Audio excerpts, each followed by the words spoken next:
چینی سفارت خانے کی داسو ہائیڈرو پاور پروجیکٹ کی گاڑی پر دہشت گرد حملے کی شدید مذمت، ذمہ داران کو سخت سزا دینے کا مطالبہ کر دیا۔ کہا پاکستان حملے کی مکمل تحقیقات کر کے ذمہ داروں کو سخت سزا دے۔ حملے میں 5 چینی شہریوں سمیت 6 افراد جاں بحق ہوئے اور متعدد زخمی ہوئے۔ جے یو آئی فے نے ضمنی انتخابات کے بائیکاٹ اور احتجاجی تحریک شروع کرنے کا اعلان کر دیا۔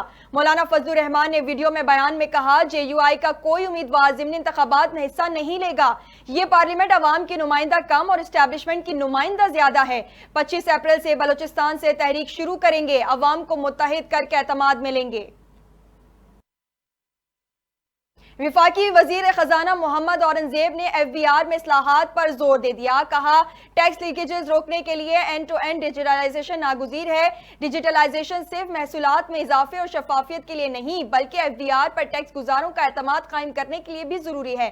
مختلف کاروباروں کو سبسڈیز دینے کا وقت گزر چکا، اب ایکسپورٹ میں اضافے پر توجہ دینی ہوگی۔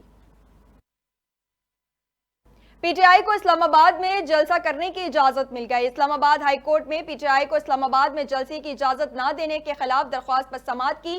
چیف جسٹس نے اسلام آباد انتظامیہ کو ہدایت کرتے ہوئے کہا، کسی کا رائٹ آف اسمبلی تو نہیں چھینا جا سکتا، جلسے سب نے کیے ہیں، آپ قواعد و ضوابط اور شرائط طے کر لیں، جو شرائط عائد کرنی ہیں وہ کر دیں۔ اور ترجمان امریکی محکمہ خارجہ میتھیو میلر کہتے ہیں، ہر ایک کو مشورہ دیتے ہیں، ایران کے ساتھ کاروبار کرنے سے امریکی پابندیوں کا خطرہ ہو سکتا ہے، ہم اس پائپ لائن کو آگے بڑھانے کی حمایت نہیں کرتے۔